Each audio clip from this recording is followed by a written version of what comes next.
Hi guys! Welcome back to my TikTok video. So for today, ang i-discuss ko kung paano mag-compute about sa greatest monomial factor. So before that, kailangan natin maintindihan yung process about sa greatest monomial factor. So take note na kailangan intindihin mo to yung distribute law. Take note na kapag yung letter A, common factor na siya. Pag dinouble check mo yung mga values, like say yung final answer niya will be the double checking of the original equation like this. Okay? So, magbibigay ako ng tatlong example. So, before that, kailangan talaga na may skills kayo about sa GCF. Lalo na yung mga counting laws of exponent. Kailangan yan. So, example number 1 muna tayo. So, 3x squared minus 6x. So, paano ito i-factor out? Gamit ang greatest monomial factor. So, ibig sabihin ng greatest, pinakamalaki or bigger. Then, monomial, ang meaning ng monomial, pag mono, isa. So, ibig sabihin nun, isang term na yon. Then, factor is parang ganito. Factorize will be eto. Saan na ba yun? So, eto, factorize din to. Well, magkakahiwalay or pinactor out yung kada original expression. Expression yun. Iba yung equation. Ang equation talaga, may nakakita ka ng equal sign. Kapag expression, wala siyang equal. Like ganito, let's say ito expression yan kasi wala siyang equal sign. Ang tawag dito, expression. So, balik muna tayo sa example. So, 3x squared minus 6x. So, paano ito ipa-factor out? So, gamitin na natin yung greatest monomial factor. So, ang gagawin, i-focus natin yung mga numerical coefficient, which is the 3 and 6. So, gamitin na natin yung greatest common factor. So, pinag-aralan natin yung greatest common factor nung nakaraang video. So, pakiclick na lang po sa comment. Okay? Yung link niya about sa greatest common factor. So, ito, greatest common factor, 3 and 6. So, hahanapin yung greatest common factor. So, ito na yon. So, gumamit ako ng listing method. Greatest, pinakamataas, So, 3. So, greatest common factor ng 3 and 6 is 3. Then, focus natin yung variable na may exponent. So, x squared pati yung x. Sa madaling salita, pwede naman siya tawagin na x to the 1 power. Kasi, ang hinahanap natin yung pinakamababang exponent. So, lowest exponent. Yung lowest exponent ay yun yung kukunin natin. So nagets nyo? Ulitin ko. X squared pati yung x to the 1 power. Sa madaling salita, x na lang.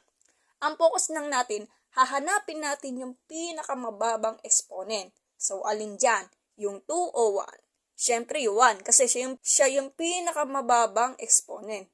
So, ayun yung kukunin natin ng common factor. So, ang magiging common factor will be, pwede nyo ipagdikit. So, 3 tsaka x, magiging 3x na lang. So, sunod doon, i-divide mo yung original expression which is 3x squared minus 6x doon mismo sa sinagot natin ng common factor which is 3x. Ito yon 3x. Isa-isayin natin So, first term muna tayo sa original expression which is 3x squared. Ito yon. So, 3x squared divided by 3x or ganito na lang. So, nakikita yung sulat ko, di ba? So, yung pinag-aralan nyo yung low exponent, pwede nyo gamitin yan kung alam nyo. So, cancel yung 3, cancel yung exponent which is 2, matitira, x na lang. Okay? Then, yung kasunod doon, huwag nyo kakalimutan yung minus sign kasi kailangan magkasama yan. So, negative 6x divided by 3x will be 6 divided by 3, negative 2. Tapos, cancel yung x. Magiging negative 2. Then, yung sinagot natin kanina, pwede mo siya ipagdikit. So, magiging x minus 2 na siya. Then, yung sinagot natin ng common factor ay ipagdikit mo sa sinagot natin kanina, which is x minus 2.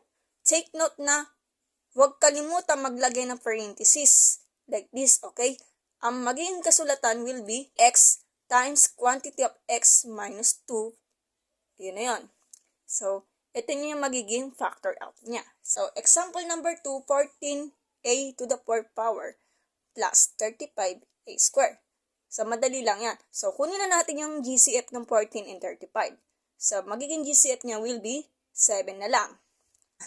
Yung a to the 4th power and a square ay lalagay natin dito. So, ang target doon, hahanapin yung pinakamababang exponent. So, alin dyan?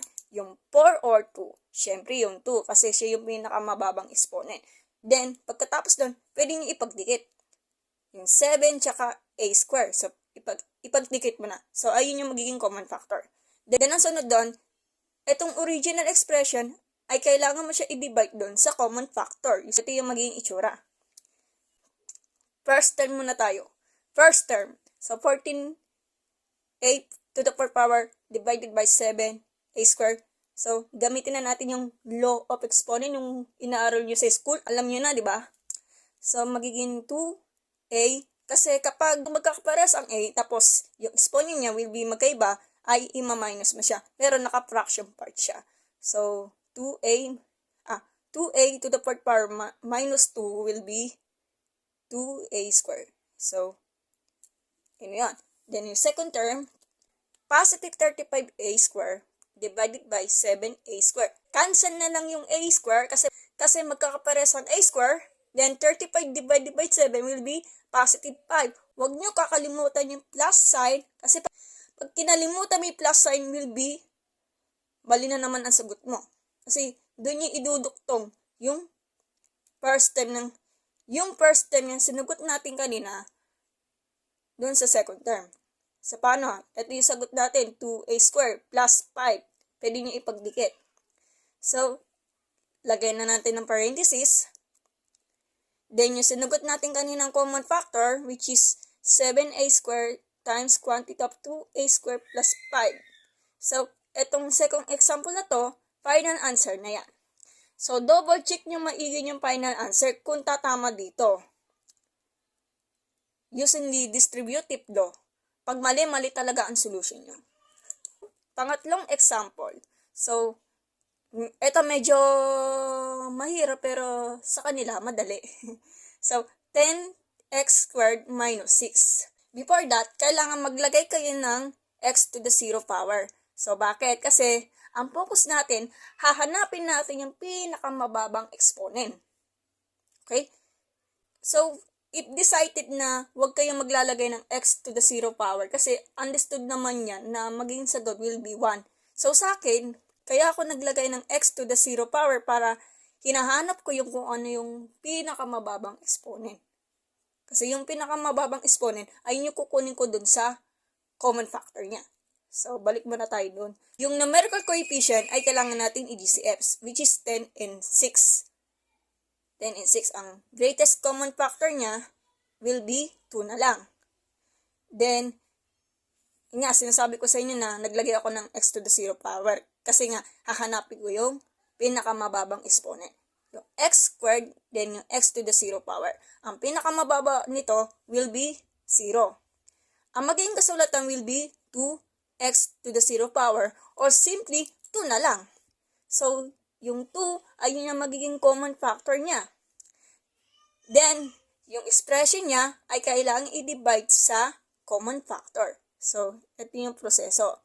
First term muna. So, 10x squared divided by 2 will be 5x squared. Then, negative 6 divided by 2 will be negative 3. Then, yung nakasulat na yan, kailangan mo siya ilagay mo sa loob ng parenthesis.